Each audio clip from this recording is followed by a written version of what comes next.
Julgamos as suas intenções um tanto levianas e invocamos após o término do ato.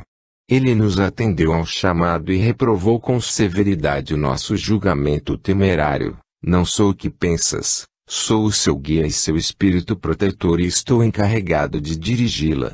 Depois de alguns minutos de uma palestra muito séria, ele nos deixou, dizendo: adeus, ela está em seu camarim, é preciso que eu vá vigiá-la.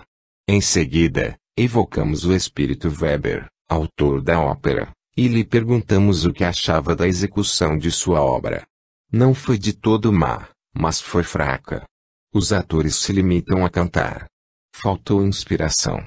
Depois acrescentou: espera, vou tentar dar-lhes um pouco do fogo sagrado. Logo foi visto no palco, pairando acima dos atores. Partindo dele, uma espécie de eflúvio se derramava sobre os intérpretes, aumentando-lhes consideravelmente a energia. 170. Eis outro fato que prova a influência que os espíritos exercem sobre os homens, sem que estes o percebam. Assistíamos, como naquela noite, a uma representação teatral, com outro médium vidente. Conversando com um espírito espectador, disse-nos ele: estás vendo aquelas duas senhoras que estão sozinhas, naquele camarote de primeira classe? Pois bem, posso fazer que deixem o salão. Dizendo isso, o médium viu ir colocar-se no camarote em questão e falar às duas. De repente as damas, que se mostravam muito atentas ao espetáculo, se entreolharam, parecendo consultar-se mutuamente. Depois se foram e não mais voltaram. O espírito então nos fez um gesto cômico, para mostrar que cumprira a palavra. Não o tornamos a ver, para pedir-lhe maiores explicações. É assim que muitas vezes testemunhamos o papel que os espíritos desempenham entre os vivos. Observamo-los em diversos lugares de reunião, em bailes, concertos, sermões, funerais, casamentos etc. E por toda parte os encontramos atiçando paixões más, soprando discórdias, provocando rixas e se regozijando com as suas proezas. Outros, ao contrário, combatiam essas influências perniciosas, porém, raramente eram ouvidos. 171. A faculdade de ver os espíritos pode, sem dúvida, desenvolver-se, mas é uma daquelas cujo desenvolvimento deve processar-se naturalmente, e não provocado, caso não se queira ser joguete da própria imaginação. Quando o germe de uma faculdade existe, ela se manifesta por si mesma. Em princípio, devemos nos contentar com as que Deus nos concedeu, sem procurarmos o impossível. Quem quer ter demais, acaba correndo o risco de perder o que já tem. Quando dissemos que os casos de aparições espontâneas são frequentes, item 107, não quisemos dizer que sejam muito comuns. Quanto aos médiuns videntes propriamente ditos, ainda são mais raros e há muito que desconfiar dos que pretendem gozar dessa faculdade. É prudente só lhes dar crédito diante de provas positivas.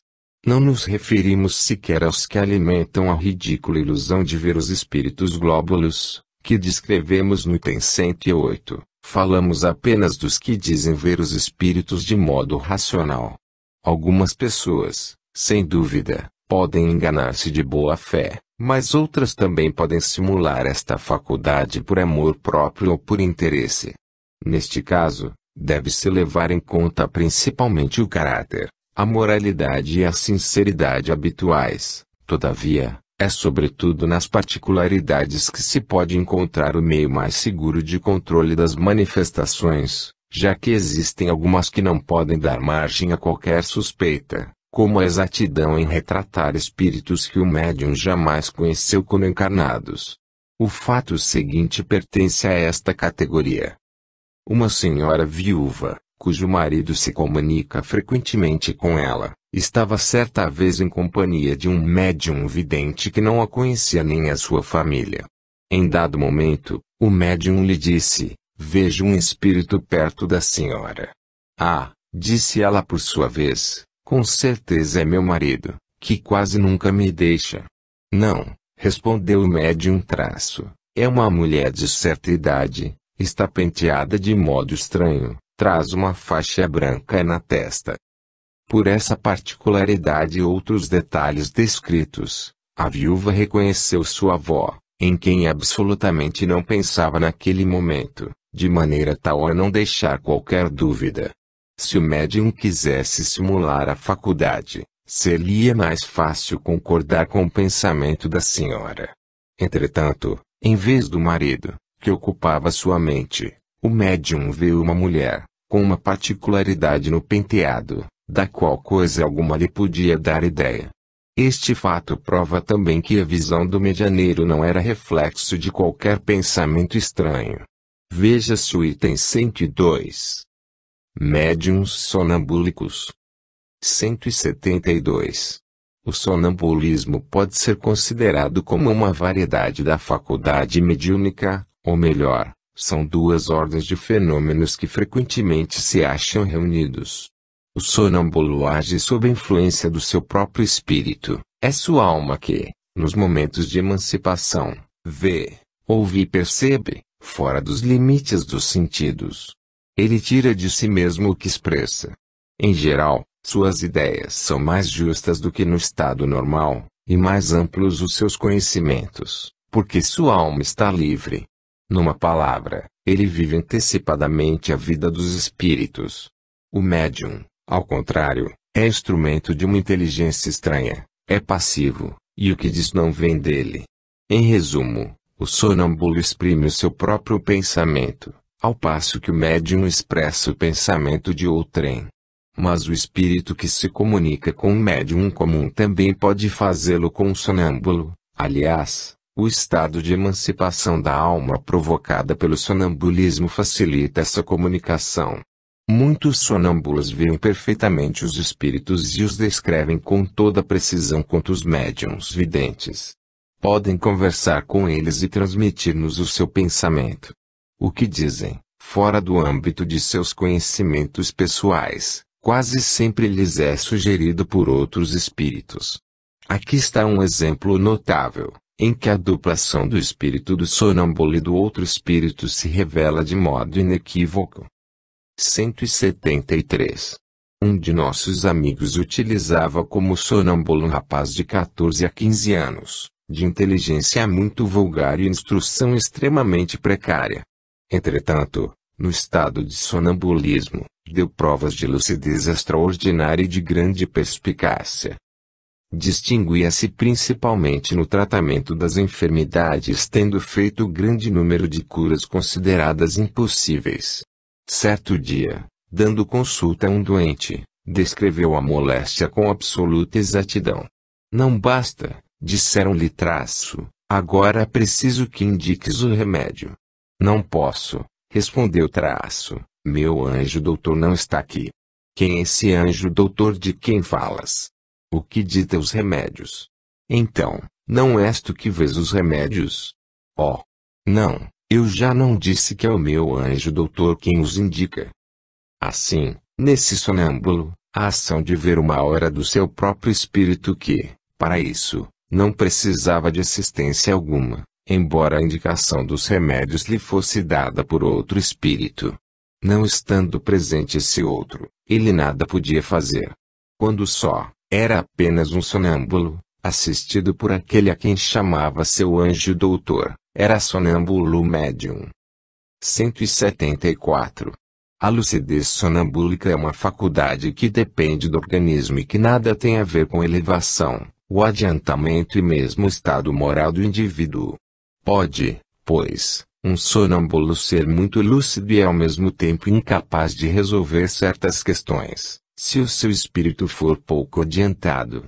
O sonâmbulo que fala por si próprio pode, portanto, dizer coisas boas ou más, exatas ou falsas, demonstrar mais ou menos delicadez de escrúpulo nos processos de que use, conforme o grau de elevação ou de inferioridade do seu próprio espírito. É então que a assistência de outro espírito pode suprir as suas deficiências. Entretanto, como acontece com os médiuns, um sonâmbulo pode ser assistido por um espírito mentiroso, leviano ou mesmo mau. É principalmente neste caso que as qualidades morais exercem grande influência, para atraírem os espíritos bons. Veja-se o Livro dos Espíritos, Sonambulismo, questão 425, e, neste livro, o capítulo sobre a influência moral do médium. Médiuns curadores. 175. Somente para não deixar de mencioná-la, falaremos aqui desta variedade de médiuns, porque o assunto exigiria desenvolvimento excessivo para os limites em que devemos nos restringir. Aliás, estamos informados de que um médico, amigo nosso, se propõe a tratá-lo em obra especial sobre a medicina intuitiva. Diremos apenas que este gênero de mediunidade consiste principalmente no dom que possuem certas pessoas de curar pelo simples toque, pelo olhar, mesmo por um gesto, sem o concurso de qualquer medicação. Certamente dirão que se trata simplesmente de magnetismo. Evidentemente, o fluido magnético desempenha aí importante papel, porém, quando se examina o fenômeno com cuidado, facilmente se reconhece que há mais alguma coisa. A magnetização ordinária é um verdadeiro tratamento regular, seguido e metódico. No caso que apreciamos, as coisas se passam de modo inteiramente diverso. Todos os magnetizadores são mais ou menos aptos a curar, desde que saibam conduzir-se convenientemente, ao passo que nos médiuns curadores a faculdade é espontânea e alguns até possuem sem jamais terem ouvido falar de magnetismo. A intervenção de uma potência oculta, que caracteriza a mediunidade, torna-se evidente em certas circunstâncias, sobretudo se considerarmos que a maioria das pessoas que podem ser qualificadas de médiuns curadores recorre à prece, que é uma verdadeira evocação. Veja-se o item 131. 176. Eis as respostas que nos deram os espíritos às perguntas que lhes dirigimos sobre este assunto. 1. Podemos considerar as pessoas dotadas de força magnética como formando uma variedade de médiuns? Sem a menor dúvida. 2. Entretanto, o médium é um intermediário entre os espíritos e o homem. Ora, o magnetizador, aurindo de si mesmo a força de que se utiliza, não parece servir de intermediário a nenhuma potência estranha. É um erro. A força magnética reside, sem dúvida, no homem, mas é aumentada pela ação dos espíritos que ele chama em seu auxílio. Se magnetizas com o propósito de curar, por exemplo, e invocas um espírito bom que se interessa por ti pelo teu doente, ele aumenta a tua força e a tua vontade, dirige o teu fluido e lhe dá as qualidades necessárias. 3. Entretanto, há excelentes magnetizadores que não creem nos espíritos. Pensas então que os espíritos só atuam nos que creem neles? Os que magnetizam para o bem são auxiliados pelos espíritos bons. Todo homem que nutre o desejo do bem os chama, mesmo sem se dar por isso, do mesmo modo que, pelo desejo do mal e pelas más intenções, chama os maus. 4. O magnetizador que acreditasse na intervenção dos espíritos agiria com maior eficácia. Faria coisas que consideraríeis milagres. 5. Algumas pessoas têm realmente o dom de curar pelo simples toque, sem o emprego dos passes magnéticos. Certamente, não tens numerosos exemplos disso. 6. Nesse caso, há também ação magnética ou apenas influência dos espíritos. Ambas as coisas. Essas pessoas são verdadeiros médiuns, pois atuam sob a influência dos espíritos, o que não quer dizer que sejam médiuns curadores, conforme o entendes. 7. Esse poder pode ser transmitido? O poder, não, mas o conhecimento de que necessita para exercê-lo aquele que o possua, sim. Há pessoas que nem sequer desconfiam de que têm esse poder, se não acreditarem que lhes foi transmitido. 8. Podem obter-se curas unicamente por meio da prece. Sim, algumas vezes, desde que Deus o permita. Pode acontecer, no entanto, que o bem do doente esteja em sofrer por mais tempo e então julgais que a vossa prece não foi ouvida. 9. Haverá para isso fórmulas de preces mais eficazes do que outras. Somente a superstição pode atribuir virtudes a certas palavras e somente espíritos ignorantes ou mentirosos podem alimentar semelhantes ideias, prescrevendo fórmulas. Entretanto, em se tratando de pessoas pouco esclarecidas e incapazes de compreender as coisas puramente espirituais, pode acontecer que o uso de determinada fórmula contribua para lhes infundir confiança. Neste caso, a eficácia não está na fórmula, mas na fé, que aumenta por conta da ideia associada ao uso da fórmula. Médiuns pneumatógrafos. 177. Dá-se esse nome aos médiuns que têm aptidão para obter a escrita direta, o que não é possível a todos os médiuns escreventes. Por enquanto, essa faculdade é muito rara. Provavelmente se desenvolve pelo exercício, mas, como já dissemos, sua utilidade prática se limita a uma comprovação evidente da intervenção de uma força oculta nas manifestações. Só a experiência é capaz de revelar se alguém a possui. Pode-se, portanto, experimentar, como também se pode interrogar um espírito protetor a respeito do assunto, por outros meios de comunicação. Conforme seja maior ou menor o poder do médium, obtém-se simples traços, sinais, letras, palavras, frases e mesmo páginas inteiras. Geralmente, basta colocar uma folha de papel dobrada num lugar qualquer, ou indicado pelo espírito, durante 10 minutos, ou um quarto de hora, às vezes mais. A prece e o recolhimento são condições essenciais. É por isso que se pode considerar impossível a obtenção da escrita direta, numa reunião de pessoas pouco sérias, ou que não estejam animadas de sentimentos de simpatia e benevolência. Veja-se a teoria da escrita direta, capítulo 8, Laboratório do Mundo Invisível, itens 127 e seguintes, e capítulo 12, Pneumatografia ou escrita direta. Pneumatofonia. Trataremos de modo especial dos médiuns escreventes nos capítulos seguintes. Capítulo 15. Médiuns escreventes ou psicógrafos. 178. De todos os meios de comunicação, a escrita manual é o mais simples, mais cômodo e, sobretudo, mais completo. É para ele que devem tender todos os esforços, por permitir que se estabeleçam com os espíritos relações tão continuadas e regulares, como as que existem entre nós. Deve ser estimulado com insistência, pois é por esse meio que os espíritos revelam melhor a sua natureza e o grau de perfeição ou de inferioridade que os caracterizam. Pela facilidade com que podem exprimir-se, eles nos revelam seus mais íntimos pensamentos e nos facultam apreciá-los em seu justo valor. Além disso, entre as faculdades mediúnicas, a de escrever é a mais suscetível de ser desenvolvida pelo exercício. Médiuns mecânicos. 179.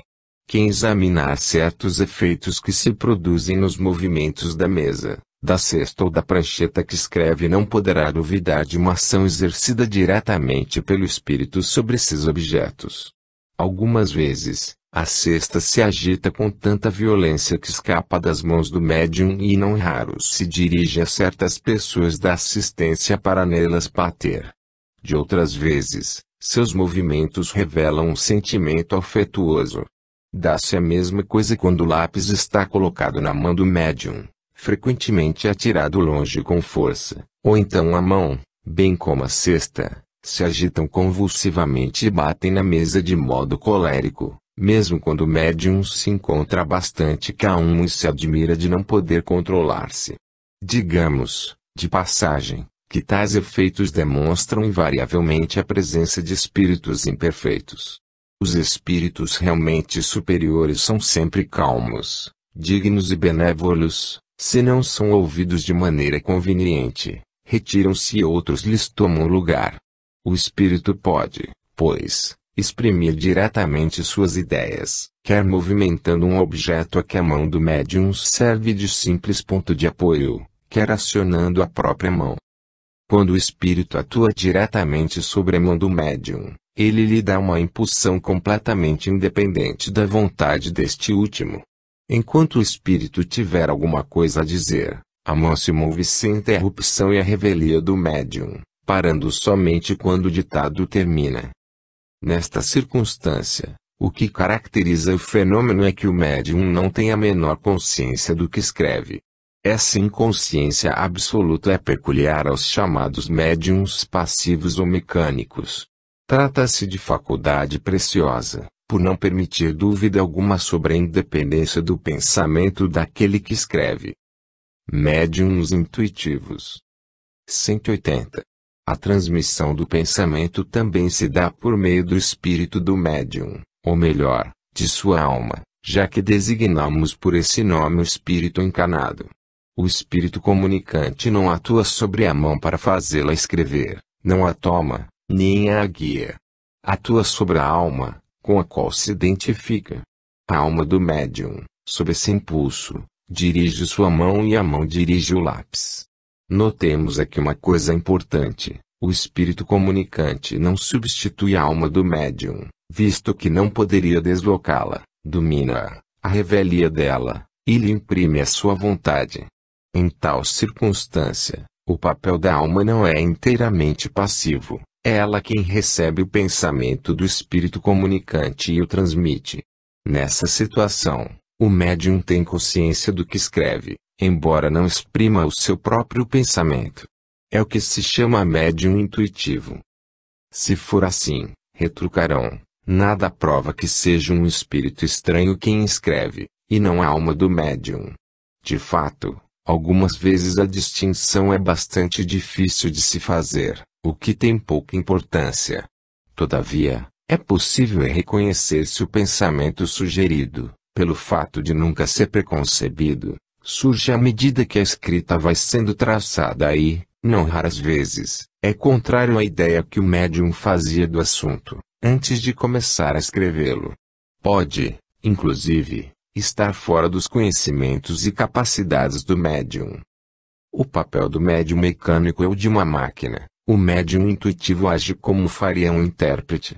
Este, de fato, para transmitir o pensamento, precisa compreendê-lo e, de certo modo, apropriar-se dele, para traduzi-lo fielmente. Entretanto, esse pensamento não é seu, apenas lhe atravessa o cérebro. É exatamente este o papel do médium intuitivo. Médiums semimecânicos. 181. No médium puramente mecânico, o movimento da mão independe da vontade. No médium intuitivo, o movimento é voluntário e facultativo. O médium semimecânico participa de ambos esses gêneros. Sente que sua mão é impulsionada contra sua vontade, mas, ao mesmo tempo, tem consciência do que escreve, à medida que as palavras se formam. No primeiro, o pensamento vem depois do ato da escrita, no segundo, antes da escrita, no terceiro, ao mesmo tempo que a escrita. Estes últimos médiuns são os mais numerosos. Médiuns inspirados ou involuntários. 182. Todo aquele que recebe, pelo pensamento, tanto no seu estado normal como no dia êxtase, comunicações estranhas às suas ideias preconcebidas, pode ser incluído na categoria dos médiuns inspirados. Trata-se, como se vê, de uma variedade da mediunidade intuitiva, com a diferença de que a intervenção de uma força oculta é aí muito menos sensível, porque é ainda mais difícil de se distinguir, no inspirado, o pensamento próprio daquele que lhe é sugerido. O que caracteriza este último gênero é, sobretudo, a espontaneidade. A inspiração nos vem dos espíritos que nos influenciam, para o bem, ou para o mal, mas procede principalmente dos que querem o nosso bem e cujos conselhos rejeitamos com muita frequência. Ela se aplica a todas as circunstâncias da vida, nas resoluções que devemos tomar. Sob esse aspecto, pode-se dizer que todos são médiuns, Porque não há quem não tenha seus espíritos protetores e familiares, que tudo fazem para sugerir ideias salutares aos seus protegidos. Se todos estivessem bem convencidos desta verdade, ninguém deixaria de recorrer com frequência à inspiração do seu anjo da guarda, nos momentos em que não sabe o que dizer ou fazer. Que cada um invoque o seu espírito protetor com fervor e confiança, caso seja necessário, e muitas vezes se admirará das ideias que lhe surgem como que por encanto, quer se trate de uma resolução a tomar, quer de alguma coisa a fazer. Se não surge nenhuma ideia imediatamente, é que o se deve esperar. A prova de que a ideia que sobrevém é estranha ao médium está no fato de que ela não se manifesta à vontade dele, como seria de esperar se já existisse na sua mente, porquanto ele poderia dominá-la a qualquer momento e utilizá-la como bem entendesse. Quem não é cego nada mais precisa fazer do que abrir os olhos, para ver quando quiser. Do mesmo modo, aquele que possui ideias próprias sempre as terá à sua disposição. Se elas não lhe vêm quando quer, é que está obrigado a buscá-las em outra parte, e não na sua intimidade. Também se podem incluir nesta categoria as pessoas que, sem serem dotadas de inteligência fora do comum e sem saírem do estado normal, têm lampejos de lucidez intelectual que lhes dá momentaneamente uma facilidade inusitada de concepção e de elocução e, em certos casos, o pressentimento de coisas futuras. Nesses momentos, justamente considerados de inspiração, as ideias são abundantes, contínuas e, a bem dizer, se encadeiam por si mesmas, sob um impulso involuntário e quase febril. Parece que uma inteligência superior nos vem ajudar e que o nosso espírito se desembaraçou de um fardo. 183. Os homens de gênio, de todas as espécies, artistas, sábios, literatos, são sem dúvida espíritos adiantados, capazes de compreender por si mesmos e de conceber grandes coisas. Ora, é justamente por julgá-los capazes que os espíritos, quando querem executar certos trabalhos, lhes sugerem as ideias necessárias, de modo que eles são, na maioria das vezes, médiuns sem o saberem. Não obstante, eles têm vaga intuição de uma assistência estranha, visto que todo aquele que apela para a inspiração mais não faz do que uma evocação. Se não esperasse ser atendido, por que exclamaria, com tanta frequência, meu bom gênio, vem em meu auxílio? As respostas seguintes confirmam esta asserção. 1. Qual a causa principal da inspiração? O espírito que se comunica pelo pensamento. 2. A inspiração não tem por objetivo senão revelar as grandes coisas. Não. Muitas vezes ela se relaciona com as mais corriqueiras circunstâncias da vida. Por exemplo, queres ir a alguma parte, uma voz secreta te diz que não o faças, porque correrás perigo, ou então te diz que faças uma coisa em que não pensavas. E a inspiração? Há bem poucas pessoas que não tenham sido mais ou menos inspiradas em certos momentos. 3. Um autor, um pintor, um músico, por exemplo, poderiam, nos momentos de inspiração, ser considerados como médiuns? Sim, porque nesses momentos eles têm a alma mais livre e como que desprendida da matéria. A alma recobra parcialmente as suas faculdades de espírito e recebe mais facilmente as comunicações dos outros espíritos que a inspiram. Médiuns de pressentimentos. 184. O pressentimento é uma vaga intuição das coisas futuras. Algumas pessoas têm essa faculdade mais ou menos desenvolvida. Pode ser devida a uma espécie de dupla vista, que lhes permite entrever as consequências das coisas atuais e o desenrolar natural dos acontecimentos.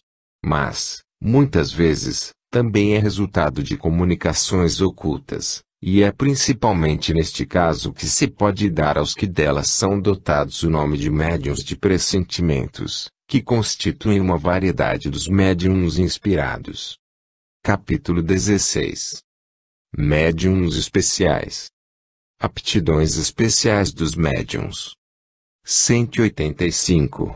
Além das categorias de médiuns que acabamos de enumerar, A mediunidade apresenta uma variedade infinita de nuances, que constituem os chamados médiums especiais, dotados de aptidões particulares, ainda não definidas, salvo as qualidades e conhecimentos do espírito que se manifesta.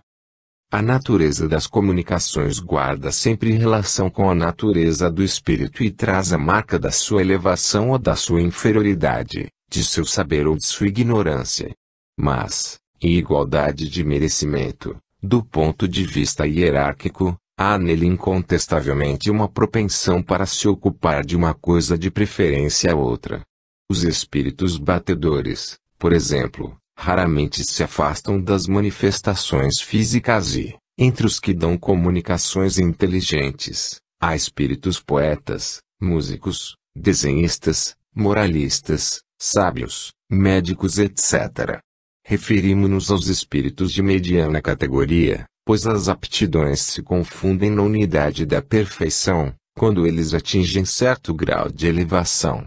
Mas, ao lado da aptidão do espírito, existe a do médium, que é, para o primeiro, instrumento mais ou menos cômodo, mais ou menos flexível e no qual ele descobre qualidades particulares que não podemos apreciar. Façamos uma comparação. Um músico muito hábil tem ao seu alcance diversos violinos que, para as pessoas comuns, são todos bons instrumentos, embora sejam muito diferentes uns dos outros para o artista consumado, que neles descobre variações de extrema delicadeza, levando-o a escolher uns e rejeitar outros, variações que ele percebe por intuição, mas que não consegue definir. Dá-se a mesma coisa em relação aos médiuns. Em igualdade de condições quanto à força mediúnica, o espírito dará preferência a um ou ao outro, de acordo com o gênero de comunicação que queira transmitir. Assim, por exemplo, há indivíduos que, como médiuns, escrevem admiráveis poesias, entretanto, em condições ordinárias, nunca foram capazes ou souberam fazer 2 versos. Outros, ao contrário, são poetas, mas, como médiuns, só escrevem prosa, apesar do desejo que nutrem de escrever poesias. Acontece a mesma coisa com o desenho, com a música etc. Há médiuns que, sem possuírem conhecimentos científicos, demonstram especial aptidão para receber comunicações eruditas, outros, para os estudos históricos, outros servem mais facilmente de intérpretes aos espíritos moralistas. Em suma, qualquer que seja a flexibilidade do médium, as comunicações que ele recebe mais facilmente trazem uma marca especial. Há ainda os que nunca saem de uma certa ordem de ideias e, quando delas se afastam, só obtêm comunicações incompletas, lacônicas e quase sempre falsas. Além da questão das aptidões, os espíritos que se comunicam dão preferência a tal ou qual médium, de acordo com as suas simpatias. Assim, em igualdade de condições, o mesmo espírito será muito mais explícito com certos médiuns, apenas porque estes lhe convêm mais. 186. Enganar-se-ia totalmente quem pretendesse obter boas comunicações de todos os gêneros, simplesmente por ter ao seu alcance um bom médium, por mais facilidade que tenha para escrever. A primeira condição, sem dúvida, é nos certificarmos da fonte de onde elas procedem, isto é, das qualidades do espírito que as transmite. Porém, não é menos indispensável ter em vista as qualidades do instrumento oferecido ao espírito. Precisamos, portanto, estudar a natureza do médium, como estudamos a do espírito, porque são esses os 2 elementos essenciais para a obtenção de um resultado satisfatório. Existe ainda um terceiro elemento, que desempenha papel igualmente importante, é a intenção, o pensamento íntimo, o sentimento mais ou menos louvável de quem interroga, e isso é fácil de compreender. Para que uma comunicação seja boa, é preciso que proceda de um espírito bom. Para que esse espírito bom possa transmiti-la, é indispensável que disponha de um bom instrumento. Para que ele queira transmiti-la, é necessário que o fim visado lhe convenha. O espírito, que lê no pensamento, Julga se a questão que lhe propõe merece resposta séria e se a pessoa que a formula é digna de recebê-la. Caso contrário, não perde seu tempo em lançar boas sementes em terreno pedregoso, e é então que os espíritos levianos e zombeteiros entram em ação, porque, pouco se importando com a verdade, não a encaram de muito perto e geralmente se mostram pouco escrupulosos quanto aos objetivos e meios empregados. Vamos fazer um resumo dos principais gêneros de mediunidade, a fim de apresentarmos, de alguma maneira, o seu quadro sinótico, compreendendo as que já descrevemos nos capítulos anteriores e a indicação do número em que foram tratadas com mais detalhes. Agrupamos as diferentes espécies de médiuns por analogia de causas e efeitos, sem que esta classificação tenha algo de absoluta. Algumas se encontram com facilidade, outras, ao contrário, são raras e excepcionais, o que teremos cuidado de indicar. Estas últimas indicações foram todas feitas pelos espíritos, que, aliás, reviram este quadro com particular atenção e o completaram por meio de numerosas observações e novas categorias, de sorte que o referido quadro é, a bem dizer, obra deles. Destacamos entre aspas as observações textuais que eles fizeram, sempre que nos pareceu conveniente assinalá-las. São, na sua maioria, de Erasto e de Sócrates. Quadro sinótico das diferentes espécies de médiuns. 187. Podem dividir-se os médiuns em duas grandes categorias. Médiuns de efeitos físicos, os que têm o poder de provocar efeitos materiais ou manifestações ostensivas. Item 160. Médiuns de efeitos intelectuais, os que são mais aptos a receber e a transmitir comunicações inteligentes. Item 65 e seguintes. Todas as outras variedades se prendem mais ou menos a uma ou outra dessas duas categorias, algumas participam de ambas.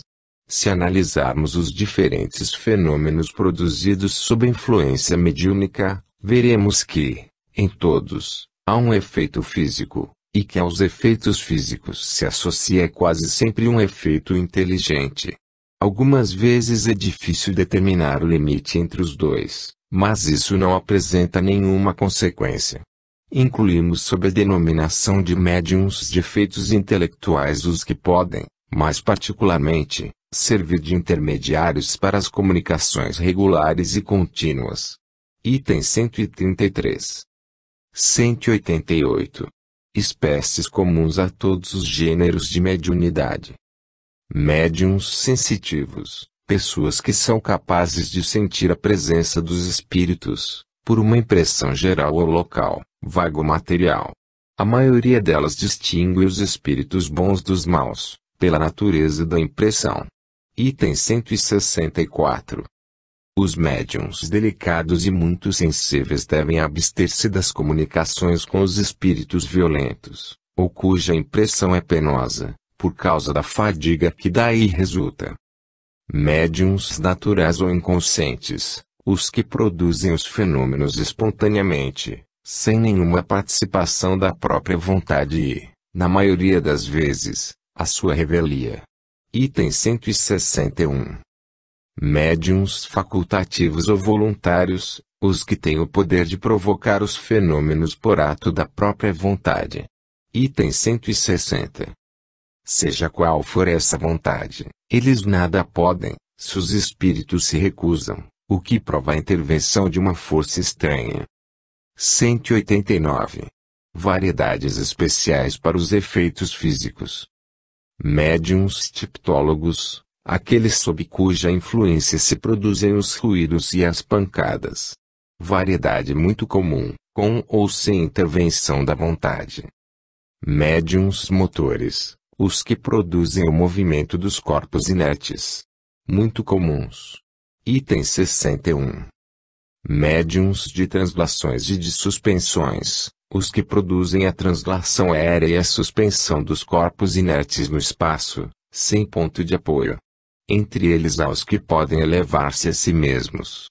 Mais ou menos raros, conforme a amplitude do fenômeno, raríssimos, no último caso. Item 75 e seguintes, item 80.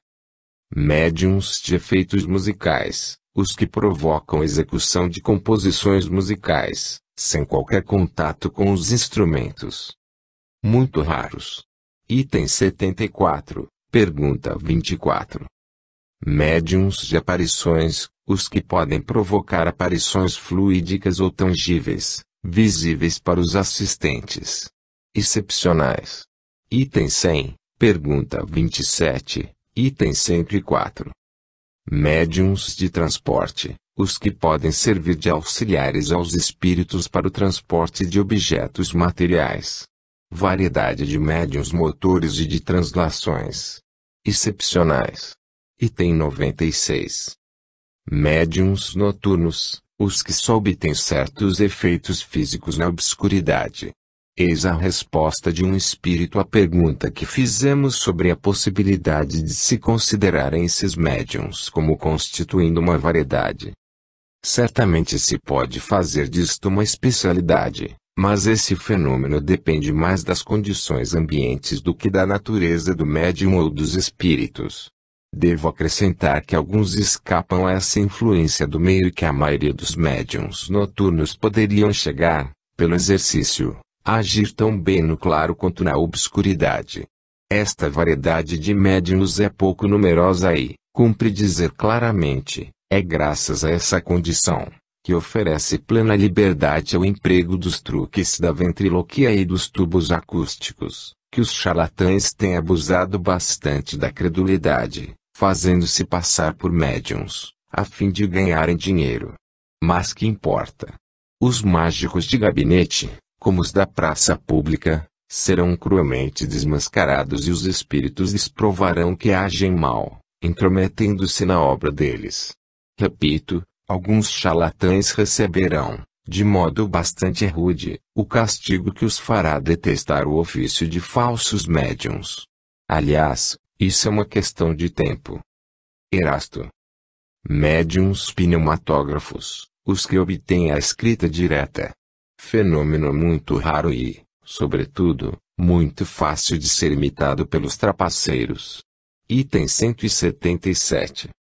Observação: os espíritos insistiram, contra a nossa opinião, em incluir a escrita direta entre os fenômenos de ordem física, pela razão, disseram eles, de que os efeitos inteligentes são aqueles para cuja produção o espírito se serve dos materiais existentes no cérebro do médium, o que não é o caso da escrita direta. A ação do médium é aqui toda material, ao passo que no médium escrevente, ainda que completamente mecânico, o cérebro desempenha sempre um papel ativo. Médiuns curadores, os que têm o poder de curar ou de aliviar o doente, tão só pela imposição das mãos ou pela prece. Essa faculdade não é essencialmente mediúnica. Todos os verdadeiros crentes a possuem, sejam médiuns ou não. Na maioria das vezes, é apenas uma exaltação do poder magnético, fortalecido, se necessário, pelo concurso de espíritos bons. Item 175. Médiuns excitadores, os que têm o poder de desenvolver nos outros, por influência própria, a faculdade de escrever. É mais um efeito magnético do que um caso de mediunidade propriamente dita, já que nada prova a intervenção de um espírito. Seja como for, pertence à categoria dos efeitos físicos. Veja-se o capítulo Formação dos Médiuns. 190. Médiuns especiais para efeitos intelectuais. Aptidões diversas. Médiuns audientes, os que ouvem os espíritos. Muito comuns. Item 165. Há muitas pessoas que imaginam ouvir o que só existe na sua imaginação. Médiuns falantes, os que falam sob a influência dos espíritos. Muito comuns. Item 166. Médiuns videntes, os que veem os espíritos, em estado de vigília. A visão acidental e inesperada de um espírito, numa circunstância particular, é muito frequente, Mas a visão habitual ou facultativa dos espíritos, sem qualquer distinção, é excepcional. Item 167. É uma aptidão a que se opõe o estado atual dos órgãos. É por isso que nem sempre se deve acreditar na palavra dos que dizem ver os espíritos. Médiuns inspirados são aqueles cujos pensamentos são sugeridos pelos espíritos à revelia do medianeiro, seja com relação aos atos comuns da vida, seja os que dizem respeito aos grandes trabalhos da inteligência. Item 182. Médiuns de pressentimentos, pessoas que, em certas circunstâncias, têm uma vaga intuição de coisas vulgares que ocorrerão no futuro. Item 184. Médiuns proféticos, variedade dos médiuns inspirados ou de pressentimentos. Recebem, com a permissão de Deus e com mais exatidão do que os médiuns de pressentimentos, a revelação das coisas futuras de interesse geral. Estão encarregados de transmiti-las aos homens, em benefício da instrução destes. Se há profetas verdadeiros, há também os falsos, muito mais numerosos, que consideram revelações os devaneios da própria imaginação, e isto quando não são embusteiros que, por ambição, se apresentam como tais. Veja-se, em O Livro dos Espíritos, questão 624, caráter do verdadeiro profeta. Médiuns sonâmbulos, os que, em estado de sonambulismo, são assistidos por espíritos. Item 172.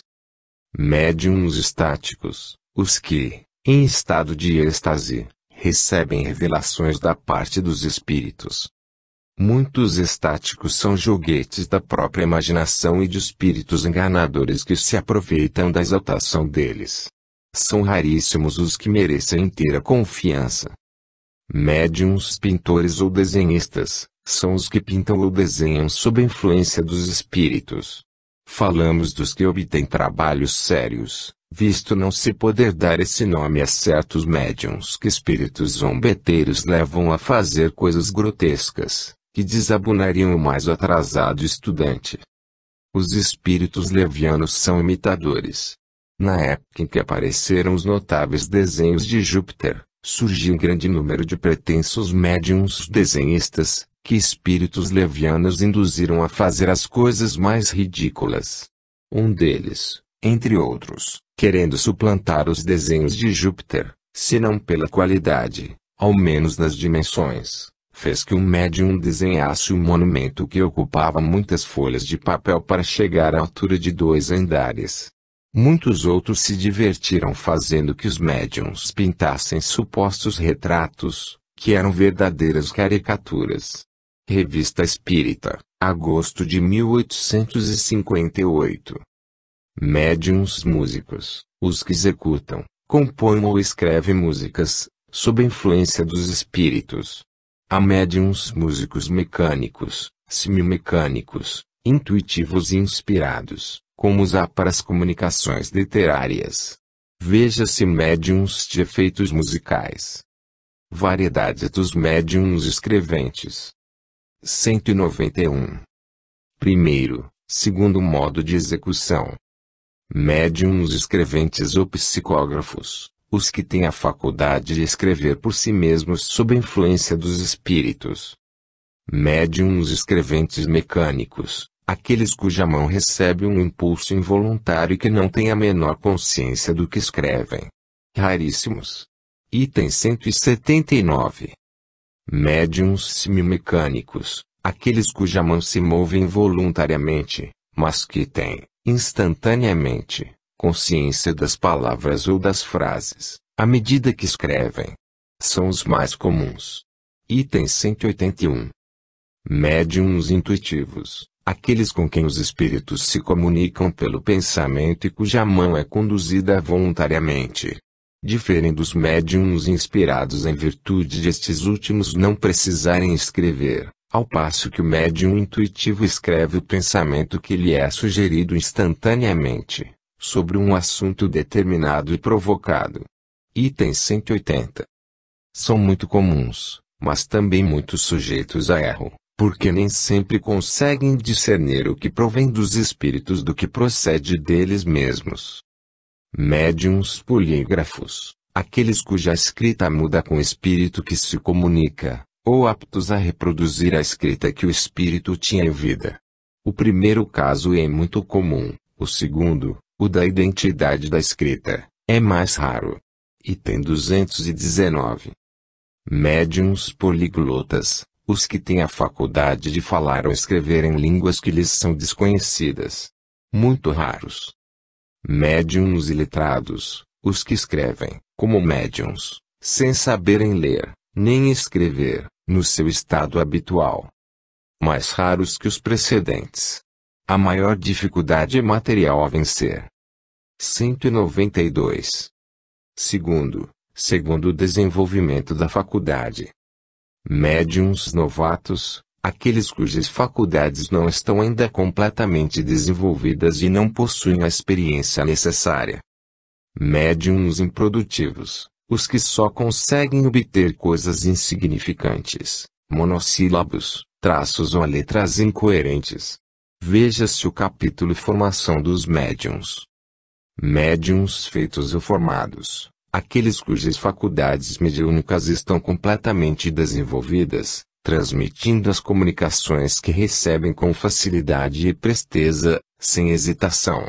Compreende-se que este resultado só pode ser conseguido pelo hábito, ao passo que nos médiuns novatos as comunicações são lentas e difíceis.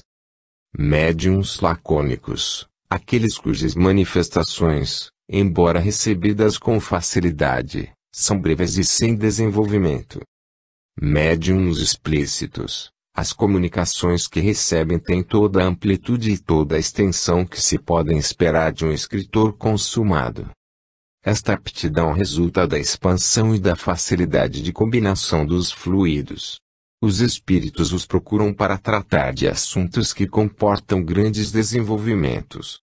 Médiuns experimentados, a facilidade de execução é uma questão de hábito, que se adquire em pouco tempo, ao passo que a experiência resulta de um estudo sério de todas as dificuldades que se apresentam na prática do espiritismo.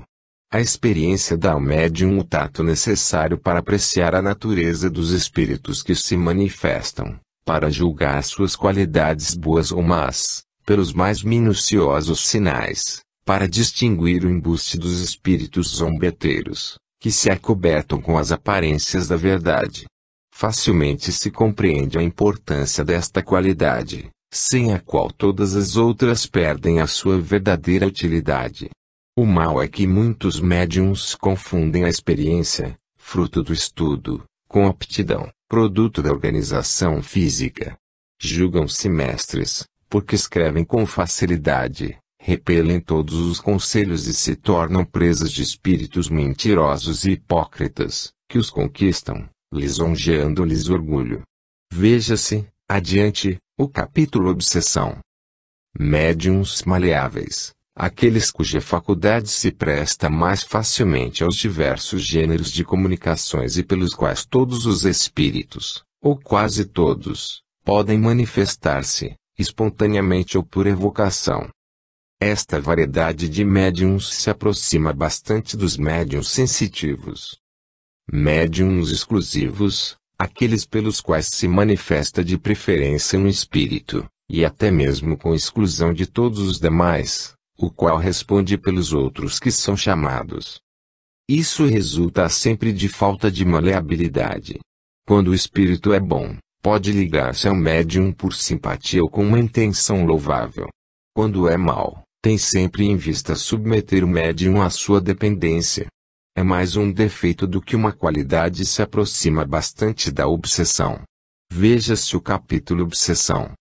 Médiuns de vocações. Os médiuns maleáveis são naturalmente os mais apropriados para este gênero de comunicação e para responder a questões específicas que se podem propor aos espíritos. Sob este aspecto, há médiuns especialíssimos. Suas respostas se restringem quase sempre a um campo limitado, incompatível com o desenvolvimento de assuntos mais abrangentes.